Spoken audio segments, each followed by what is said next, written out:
I want you to think of your hardest breakup. Was it a friendship? I want you guys to really take this episode in because I've been hearing a lot more about it. And even through my personal experiences, it's something we don't talk about. And it's friendship breakups. Okay. When it comes to romantic breakups, you got songs, you got movies, you got books, you got counseling, you got support. And when we have a romantic breakup, there is this universal understanding that, oh, this person's hurt, they're grieving, damn, that sucks, they're really going through it. But you realize with friendship, there's not as much space. It's kind of this idea of like, well, yeah, there's just a friend, you'll find more. Like, there's plenty of people out there in terms of friendship.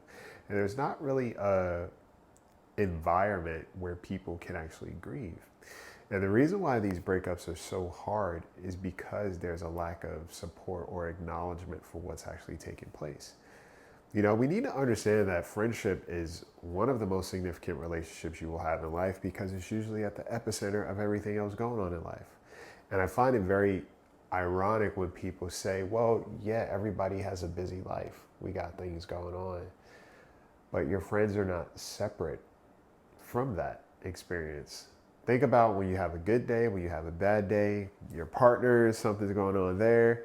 You know, when you're in a relationship, you're not in a relationship, even with your family dynamic shifting, you will typically rely on your friends. Friends are treated like a barrel for all the burdens that we experience in life, and we could just dump them in there. Okay, it's like dirty laundry. My friendship can handle it, they can take it.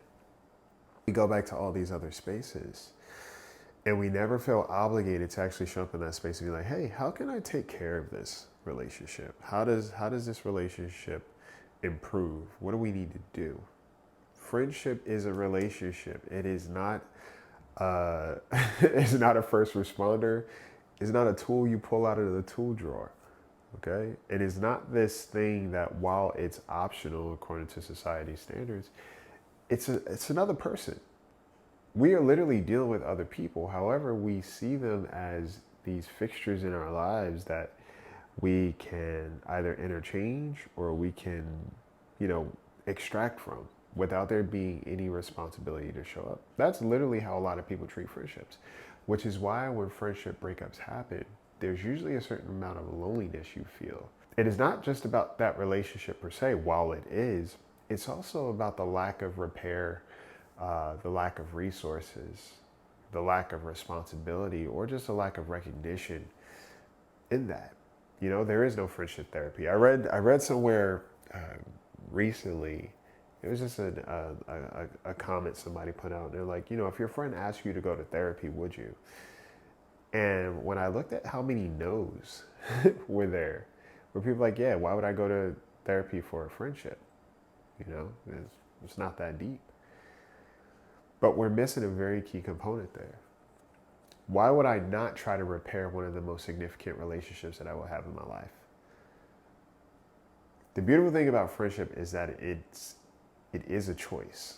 All relationships in theory are a choice, but friendship truly is a choice. And when you have solid friends, when you have people you genuinely care about, that means you are actively choosing to be present in their lives and vice versa.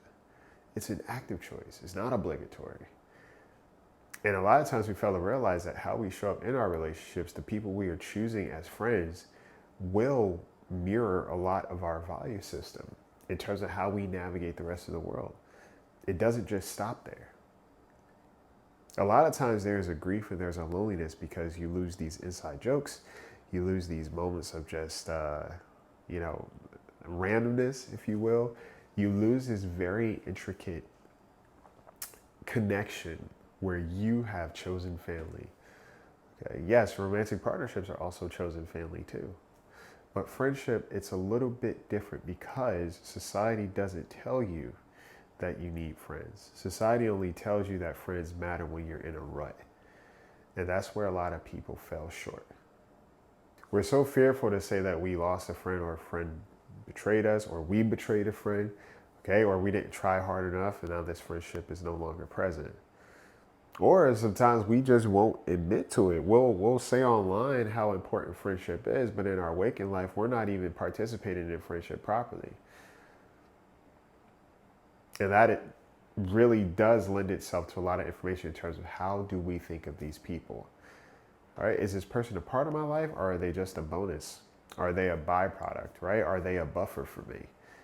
Or is this somebody I actually deem significant, not just for what they do for me, but also how I'm willing to show up for them? The reason why friendship breakups are the hardest is because we typically don't try our hardest to sustain healthy relationships. We demand that we should be on the receptive end of people willing to show up. We demand that people should be continually understanding and empathetic of our deprioritization of them when we get into a romantic partnership or a job comes along or we have kids, etc. But we don't try hard. We do demand that other people try harder, though. And then sometimes you might be on the receptive end of a friendship just kind of going sour. And you're like, damn, what happened? Or where did things go wrong?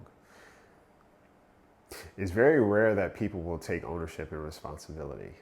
You know, it's very easy to point the blame. And if you're no longer in that person's life, well, I could just avoid them. But here's the thing about that. Your patterns will always show up in new relationships. So whatever has happened for better or worse in that relationship will probably appear elsewhere.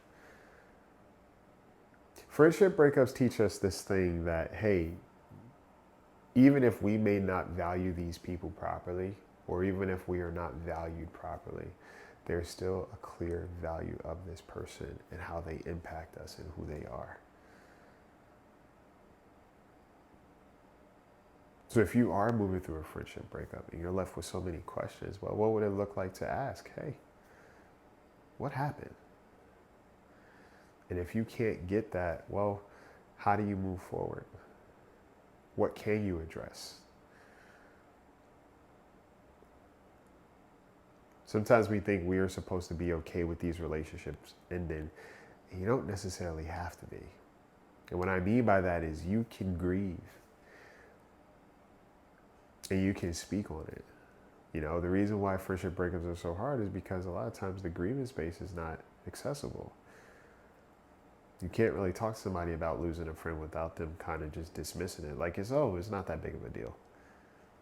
How crushing is that, especially if this person matters to you? It's like, yeah, it is a big deal to me. You know, it does suck. So the next time you're moving through a breakup, or you recognize that somebody else might be, and it's a friend, create some space, you know? Because friendships typically are the spaces that we go to, that we rely on to be our biggest supporters, our biggest cheerleaders, but also our security blanket from the rest of the world that we typically prioritize over them. And sometimes you need to ask yourself, is the grief coming from guilt or growth? Yeah, there are a lot of people who say, oh yeah, well, friendships just outgrow each other. Not everybody's growing. Some people are just avoiding growth. That's why the friendship ended.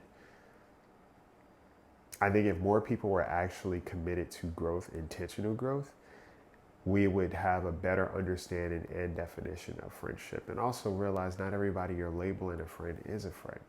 You might be forcing people into positions and getting very disappointed and heartbroken when they fall short. So ask yourself, well, what is a friend in the first place for me? How do I define it? How do I live it? How do I practice it?